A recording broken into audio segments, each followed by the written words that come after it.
Hi, grade 9. Welcome to our first online lecture. And of course, I picked World War One for this. We're going to do World War One and World War Two this way. There are also several documentaries that I would want you to watch.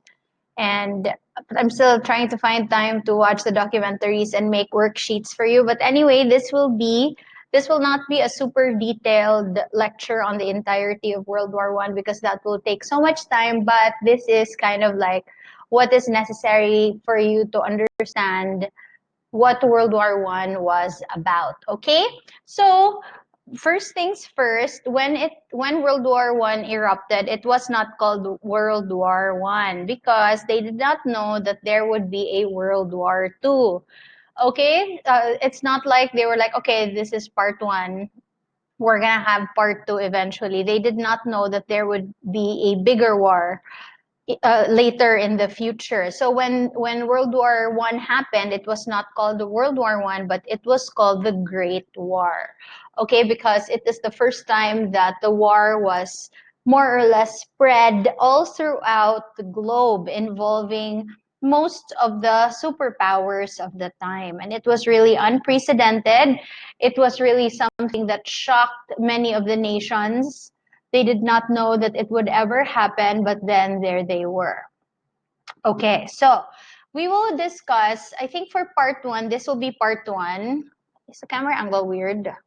Anyway, so this will be part one. So we will stop for this episode. We are going to stop on the outbreak of the war. So we will start the factors that contributed to the war, and then we will end with the outbreak of the war. And then I will post part two again, and so on and so forth. Okay, so the factors that contributed to the war. Come, this is not moving. Okay, there. The factors, I'm just gonna pull up the laser pointer thingy here.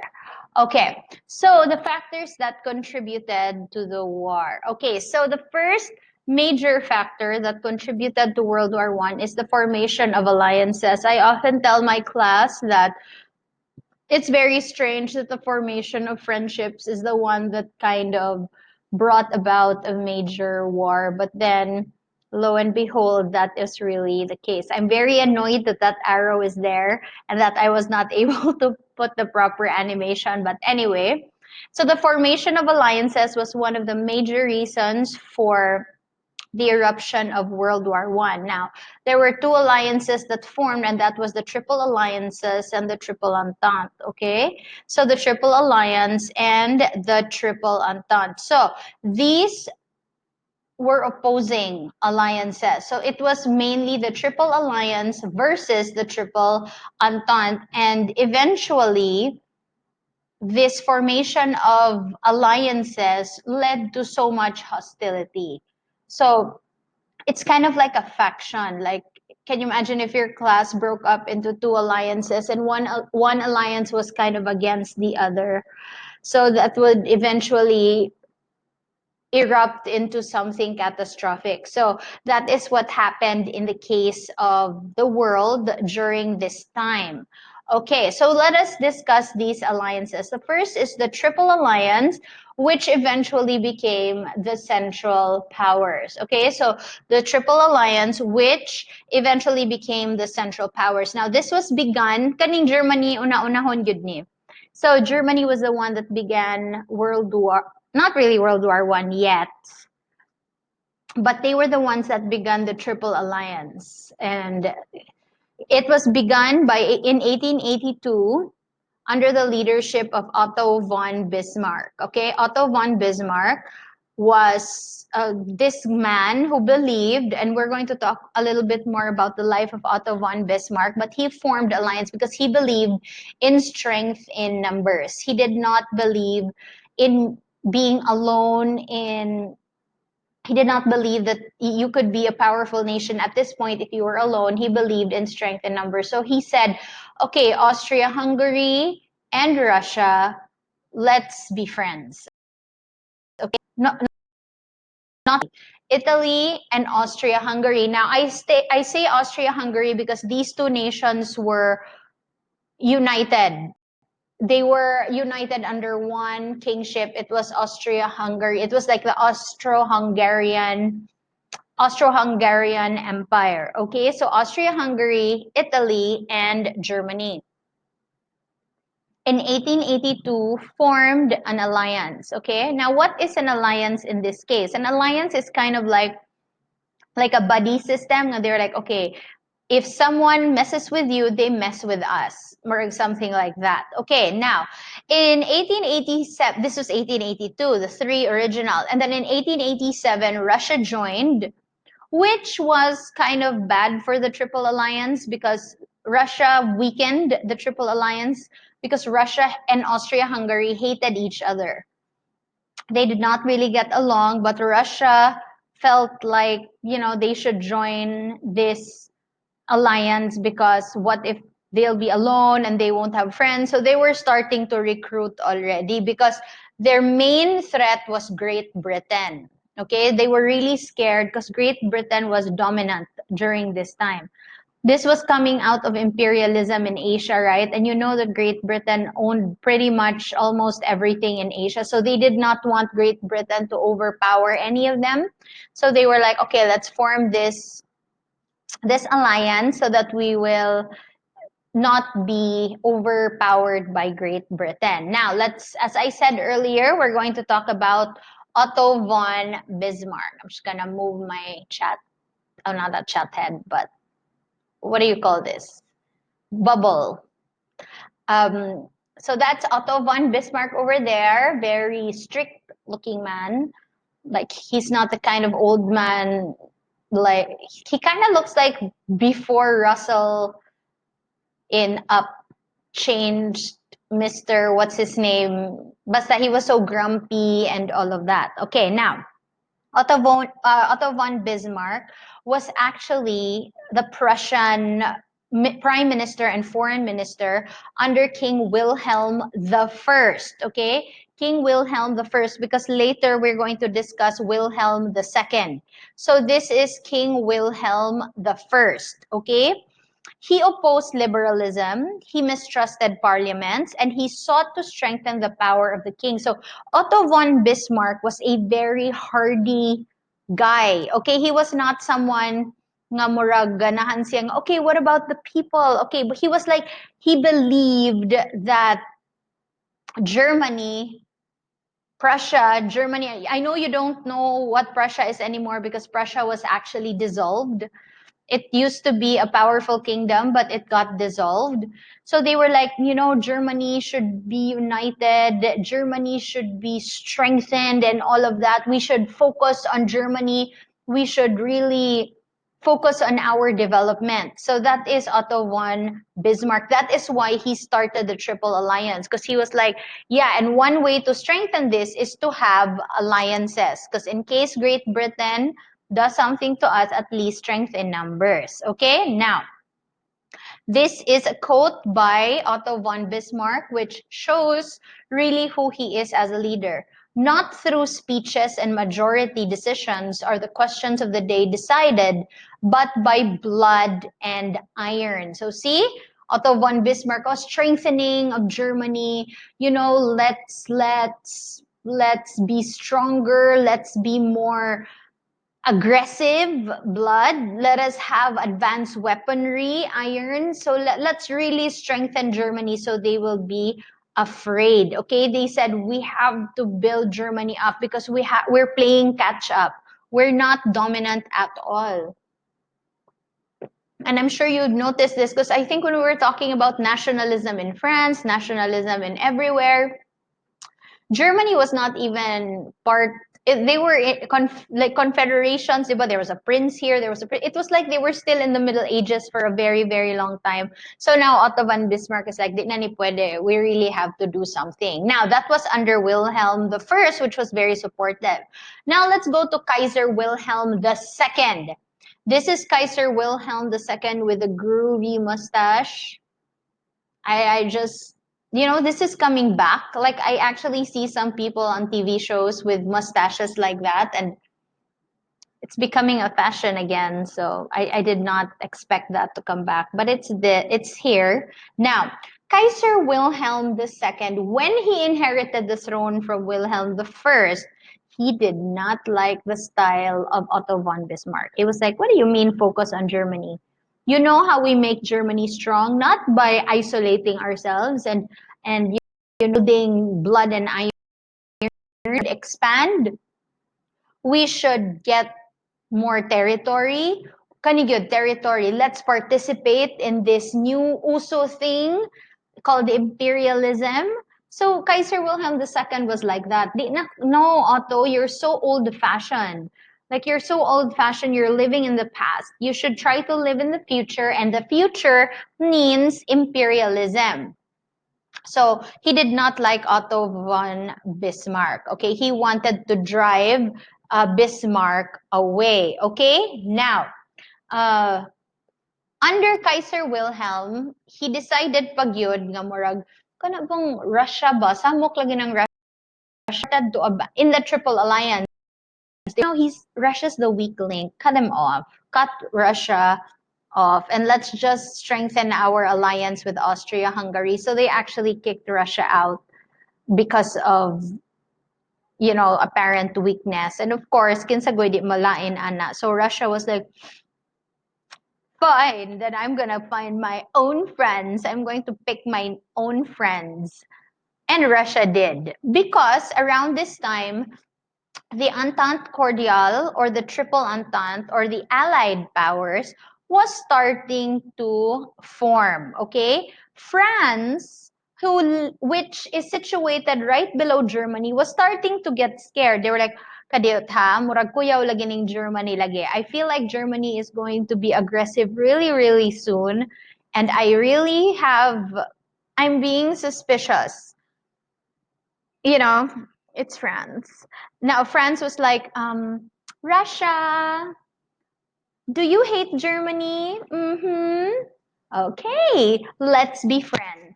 The enemy of my... Wait, huh? How does that saying go? The enemy of my enemy is my friend? Is that how it goes? Does that make sense? So France was like, the enemy of my enemy is my friend. So Russia's like, Russia, do you hate Germany? I hate Germany. Okay, let's be friends against Germany. Now, France and Russia were now allies under the Entente Cordiale. And then Britain joined. Great Britain joined. Now, this is something that the Triple Alliance did not want because they were scared of Britain, and now Britain joined the Triple Alliance, which is actually something that they did not want to happen. Hold on. Anyway, sorry about that. And they started to regard these three new friends, France, Russia, and Great Britain, were now growing more and more suspicious of Germany. Now, so there were these two factions. We have here the Triple Alliance, and we have here the Entente Cordiale. Okay? Tension started to grow. It's really something kind of like kanang murag. It's just kind of like if your class was divided into two, and then you keep saying, you know what, if you bully this guy, then we're all going to beat you up. And then that guy said, oh yeah, well, if you're gonna beat me up, then my allies will also beat you up. A single thing could provoke a fight, and then it would be total chaos. You are going to give your homeroom teacher such a big headache. And that was kind of like what was happening in the world. So there were these two factions, and things were so tense. Now, Otto von Bismarck actually said something about this, and I really like his quote. I'm not a fan of Otto von Bismarck. I do not agree with everything that he did, but I believe he had some wisdom and that he could see things very clearly because he was a very practical man, okay? So this is what Bismarck said. I love this quote.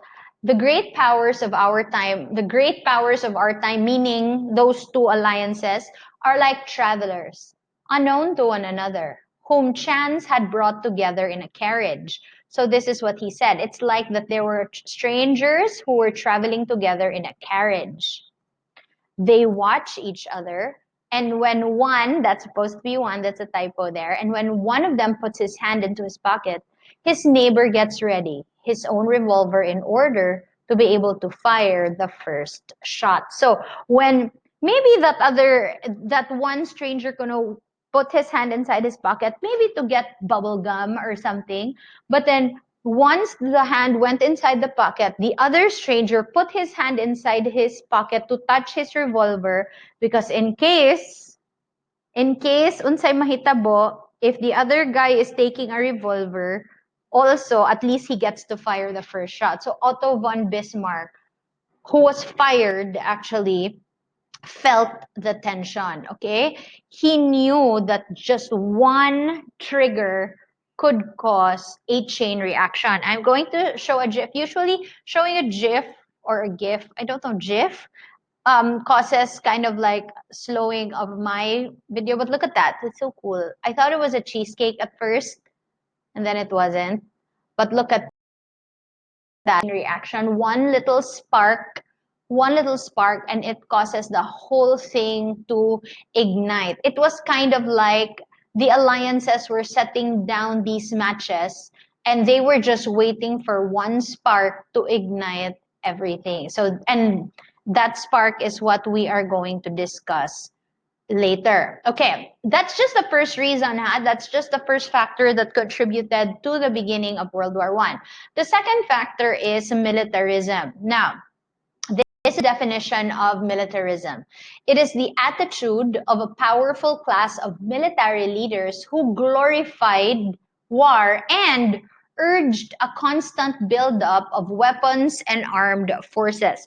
Okay? Military leaders, they glorified war and they urge a constant,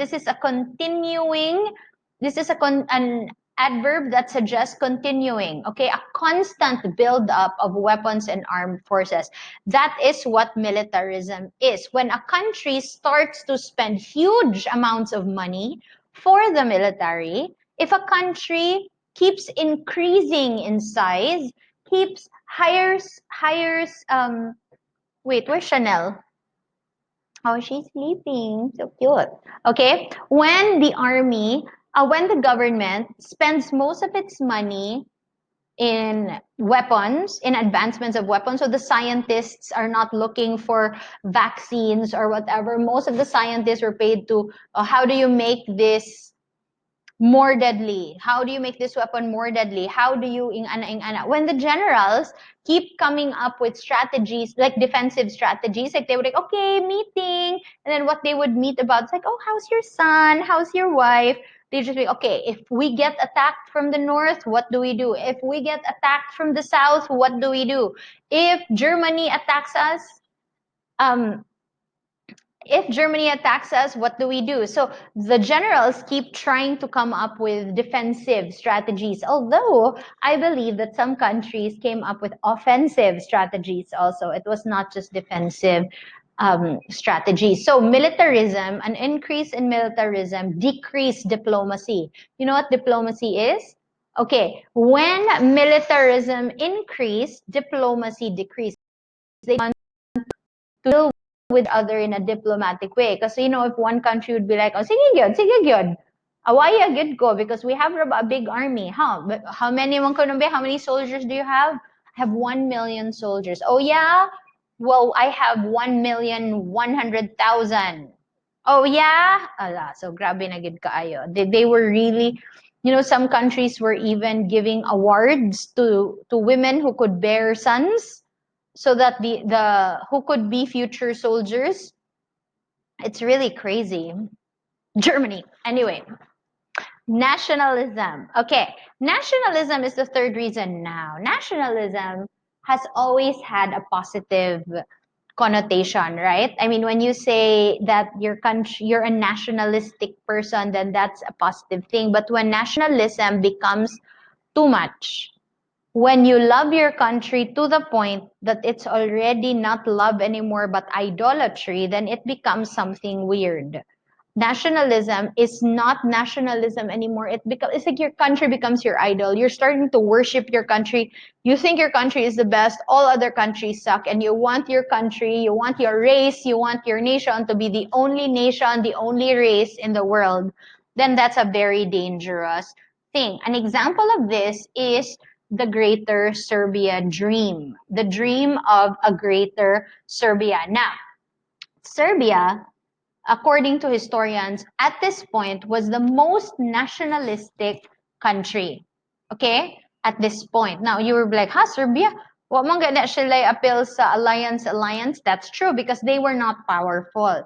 They were poor, but they were very nationalistic. Now, recently, the Balkan states, these states recently acquired freedom or independence from the Ottoman Empire. The Ottoman Empire would be in Turkey, right?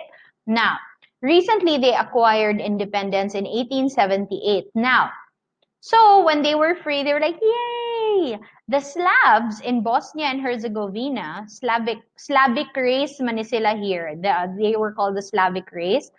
The Slavs in Bosnia-Herzegovina, however, fell under Austria-Hungary. Do you see that? Austria-Hungary. They were able to get Bosnia and Herzegovina. Okay. The Slavs in the Serbian country, so let's call them the Serbs na lang ha. The Serbs wanted Austria-Hungary to free the Slavs of Bosnia and Herzegovina so that they can unite and form a greater Serbia. Okay? Do you understand? If you want that repeated, please rewind it so that I don't have to repeat myself. Okay, now, this dream, this greater Serbian dream, caused so much stress to Austria and Hungary because this dream led actually to a lot of pockets of rebellion. They were like pockets of rebellion here, pockets of rebellion here. So they were like, ay makalabad banig ulo kani. I hate Serbia gyud. Naglabad ang ulo sa Austria-Hungary. So being, I don't know, maybe feeling superior in Austria-Hungary, they were like, you know what, there is only one solution to this problem. Let us annihilate Serbia. So they were, I mean, my gosh, what is that? That is really what they wanted to do. You can picture like the Austro-Hungarian emperor, like, you know, making his evil laugh in his lair and say, let us annihilate Serbia forever. It's so grabe yun. Like, kana yung, what a plan. And for some reason, the Serbians found out about this plan and they were like, I don't think so. I don't think so, Austria-Hungary. You're such a bully. We just became free of the Ottoman Empire and now you think you can bully us again? So Serbia did not want that to happen. So the next segment of our lecture is the outbreak of World War I. This kind of nationalism was just the spark that was needed to ignite the chain reaction. Okay, now, one day, this man, Archduke Franz Ferdinand, he was the heir to the Austro-Hungarian throne. Okay, he and his wife were on a parade. They were on a parade. They were meeting people in Sarajevo. Sarajevo is in Bosnia Herzegovina, right? Here. Because they were under Austria-Hungary, so nagsuroy-suroy sila dire. Hello, people. Meet and greet the heir. Okay, now, this was on July 28, 1914. While they were here, they were all of a sudden approached by this man who shot them both in point blank range. And that is really a very public, a very humiliating slap in the face. This was the heir to the throne. Okay, this was not some two-bit Austro-Hungarian noble. This was the heir to the Austro-Hungarian throne. So on June 28, 1914, this was the spark. this big spark. They call this the shot that was heard all over the world. I forgot who said that, but they say that this is the shot that was heard all over the world because this started World War One. So after this, a chain of events. The shooter was identified as this man, Gavrilo Princip. Now, Gavrilo Princip was a Serbian a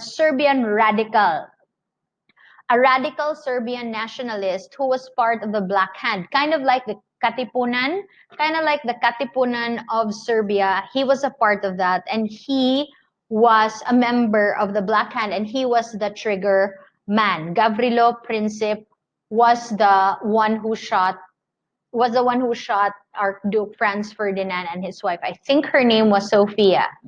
Sophia, who's happy there. Anyway, the Black Hand. Now, of course, Austria-Hungary will not take this sitting down. Okay? They were horrified by this. What a hypocrite, Austro-Hungary. Didn't you want to annihilate Serbia? Anyway, so Austria-Hungary demanded that this would be solved. This case would be settled according to their terms, okay? So they issued what you call an ultimatum. Now, an ultimatum or an ultimatum, I don't know how you pronounce it, but I say ultimatum. They issued an ultimatum, and all of the demands were harsh. One such demand was like, okay, Serbia, all the investigation will be conducted by us. Okay, we are the ones. You cannot be involved in the investigation. And then Serbia was like, dili man good na government ang Black Hand good. That's not part of the government. That's a radical group. But Austro-Hungary was like, no, we will not accept that.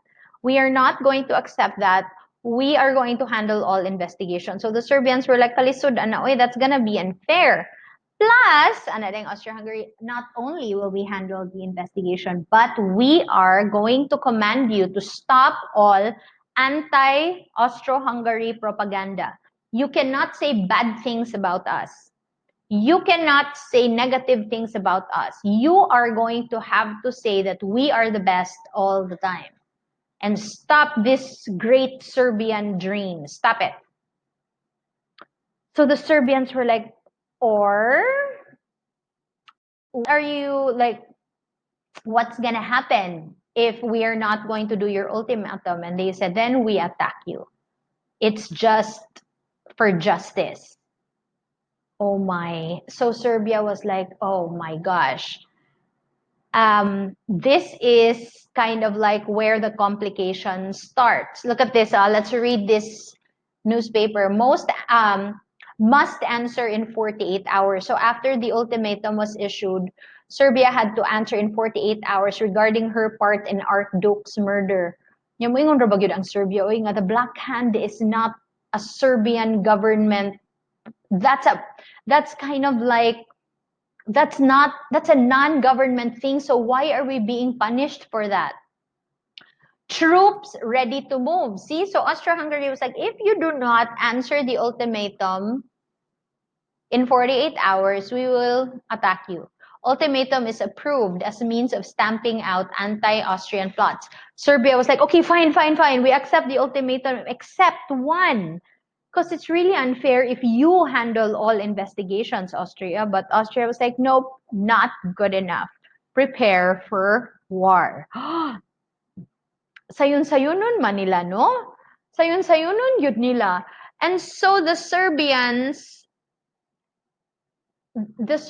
were now, Austria declared war against the Serbians. Oh my gosh. Austria has chosen war, okay? July 28, 1914. Franz Ferdinand was assassinated June 28, 1914. On July 28, 1914, the Austria-Hungary declaration of war against Serbia. Now, this is where the complication happens because Serbia is very, although they were not in alliance with Russia, but Russia was a very good friend of Serbia. And Russia said, Serbia, if Austria-Hungary attacks you, then we got your back. We have your back. Russia is in the Triple Entente. Austria-Hungary is in the Triple Alliance. So what na? These alliances were trapped by their word. They're gonna have to back up their promise. So Serbia said, okay, Russia, are you gonna help us? So Russia said, okay, yes. Russia prepares its arms against Germany and Austria. Why Germany and Austria? Because Austria is an ally of Germany. So niingon dayon ang Russia, sige lang, Serbia. We are not part of an official alliance, but you know we're buds. We got your back. Now, oh my gosh. When Russia was still preparing arms, look what Germany did. On August 1, 1914, my gosh, it's so fast. You know what? Every time I lecture on World War I, I am so amazed at how fast the turn of events are. August 1, 1914, the German declaration of war against Russia because Russia was preparing her arms. And then, because Germany declared war on Russia and Russia is an ally of France and Great Britain, on August 3, 1914, the German declaration of war against France. Kailangan man siya, okay, Russia, I'm gonna declare war against France. Ay, nako. 2 days after, August 1, August 3, makabuang ha. Chain reaction. Okay, and then, on August 4, the very next day, the British declaration of war against Germany. It's happening so fast. I swear, it's happening so fast, yun. It's kind of scary. I pray this will never happen. It's really, really scary. Like, look at that headline in that newspaper. Man, that is a scary thing to know that your country has declared war. So now, officially, the Great War has begun. Okay? War declared by all. Austria declares war on Serbia. Serbia declares war on Serbia declares war on Germany. Germany declares war on France. France declares war on Turkey. Turkey declares war on Russia. Russia declares war on Bulgaria. Declares war on Britain. Look, I do not understand this. Ottoman Empire almost declares war on itself. Please let me understand that. I really don't know what what Ottoman Empire is like. Yeah, where we declare war on ourselves. Ottoman Empire was the sick man of Europe. Maybe that's why. Maybe this was kind of like a suicide mission. I'm not sure. But it's in the newspaper. So 6 weeks after Archduke Franz Ferdinand was shot, the world entered into a world war. Very scary stuff. Now, grade 9, I hope that you understand the lecture. It's quite hard not to hear your reaction or see your says, but I hope that this will help you understand more or less World War I. We are going to continue tomorrow. Not tomorrow. And I'm so used to being in a classroom. But in part 2, we will have the Schlieffen plan. We are going to discuss the battles, like the Battle of the Marne, the Battle of basta, everything, okay? So, I'm not very good at discussing battles, so maybe you can read up on that on your own time. So, thank you for listening.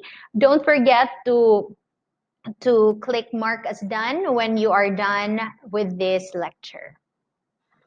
Bye. See you.